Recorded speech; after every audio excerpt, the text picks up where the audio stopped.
বন্ধুরা আসসালামু আলাইকুম। ব্রাজিল আর্জেন্টিনার ডোরে শিরোপার সমীকরণ এখন শেষ ম্যাচে। তো কে হবে চ্যাম্পিয়ন, ব্রাজিল নাকি আর্জেন্টিনা? পয়েন্ট টেবিলের সর্বশেষ সমীকরণ বিস্তারিত জানুন পুরো ভিডিওতে। অর্ধ-20 সাউথ আমেরিকা চ্যাম্পিয়নশিপের ফাইনাল রাউন্ডের চতুর্থ ম্যাচে অলিখিত এক ফাইনালে মুখোমুখি হয়েছিল ব্রাজিল যুবদল ভার্সেস আর্জেন্টিনা যুবদল। দুর্দান্ত এই হাই ভোল্টেজ হাড্ডাহাড্ডি লড়াইয়ের ম্যাচে 1-1 গোলে সমতায় শেষ করে আর্জেন্টিনা এবং ব্রাজিল, যেখানে ম্যাচের 40তম মিনিটে পেনাল্টি শটের গোলে আর্জেন্টিনাকে এগিয়ে নিয়ে যায় এসেবেরি। তবে দ্বিতীয়ার্ধের 78তম মিনিটে রায়ানের গোলে কামব্যাক করে ব্রাজিল।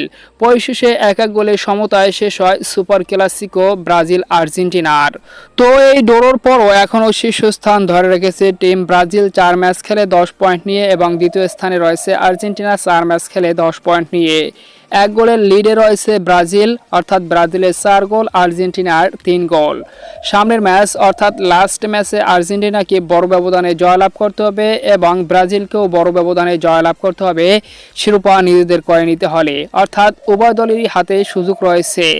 আর্জেন্টিনার কাছে সুযোগটা কঠিন হলো, ব্রাজিলের কাছে একটু সহজ রয়েছে। তো দেখা যাক শেষ পর্যন্ত কোন দলের হাতে ওঠে এবারের অনূর্ধ্ব-20 সাউথ আমেরিকা চ্যাম্পিয়নশিপের ট্রফি। তো বন্ধুরা, আপনারাও কমেন্ট করে জানিয়ে দিতে পারেন আপনার মতামত, কোন দল জিতবে এবারের অনূর্ধ্ব-20 সাউথ আমেরিকা চ্যাম্পিয়নশিপ।